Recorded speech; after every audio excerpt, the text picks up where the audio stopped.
Hi, Queens. Welcome to Mind Over Matter, where we talk about everything depression, mindset, and personal growth and development. If you are somebody that is looking for tips and tricks on how to stay motivated and to go after your goals dealing with depression, you are in the right place. Today, we are going to talk about the 6 tips that you can take to manage your depression at work. So let's just jump right into it. Number 1, this is my favorite one, and it's taking time off. A lot of times we don't realize that it's our environment that is making us more depressed. A lot of people, believe it or not, do not take the necessary days off that they need so that way they can refresh and re-energize themselves. So this is my favorite because it's always good to take time off for yourself so that way you can take care of your body, mind, and soul and spirit.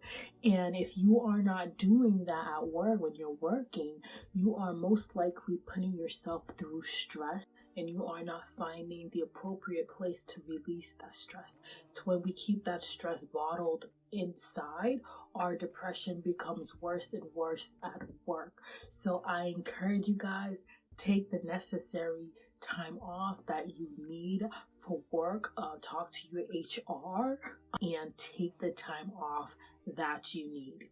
Number 2, stay away from Susan, the one that always is so negative. Yes, that person. We all have somebody at work that is very negative, and sometimes they don't mean to be negative, but we all have that person that comes to your desk and just want to talk about something that's it doesn't have to be negative, but it can be gossiping as well. When dealing in the workplace with your depression, it is important to try to stay positive and try to stay lightheaded. And what I mean by lightheaded is by trying not to think about things that are too negative, negative at all.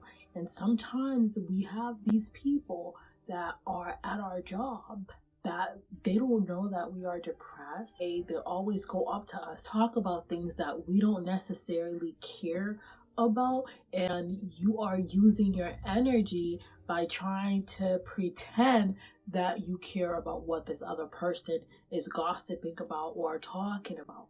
I'm not saying to totally dismiss everybody at your job.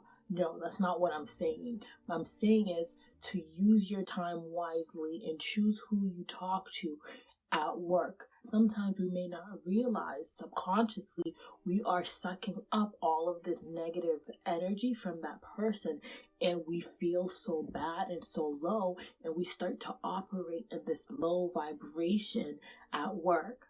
Number 3 is having a grateful journal just for the workplace, just for your job.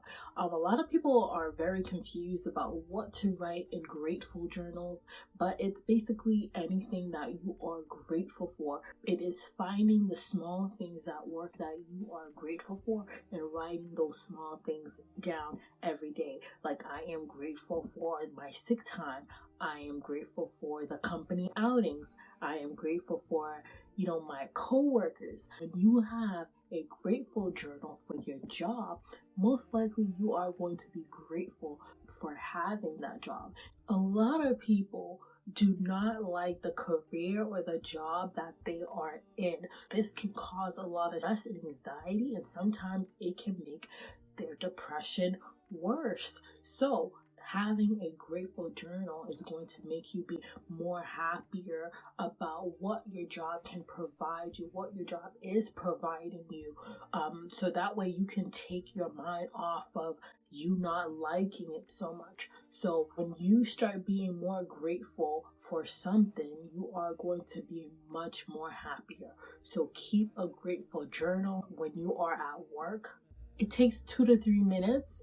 It does not take an hour to write in your grateful journal. You can pick the small things first and then work your way up to the big things. And it could be the same thing every day. I like going to work because of my income. It can be just that, but just make sure you are practicing and writing it down every day in your grateful journal. Number 4, eliminating stress. Sometimes stress can cause our depression to be wild because we have so much on our plate, especially for deadlines and projects that we have at work. And sometimes it's so overwhelming. So I want you to be honest about what is stressing you out the most. You have to see if it's the workload or if it's the job itself. Most of the time it is the workload. So I want you to be a big girl, right? To be a big girl, to go talk to your manager and say, hey, I have a lot on my plate. Right? Sometimes we feel like we can do it all. We can do it all. And sometimes we can, but it gets so stressful after a while doing so much work at work that it drains our energy and it drains our mental state. And so you have to have the courage to go talk to your boss and say, I have so much on my plate. Can one of my team members help me take this job? How can my team member help me with this project?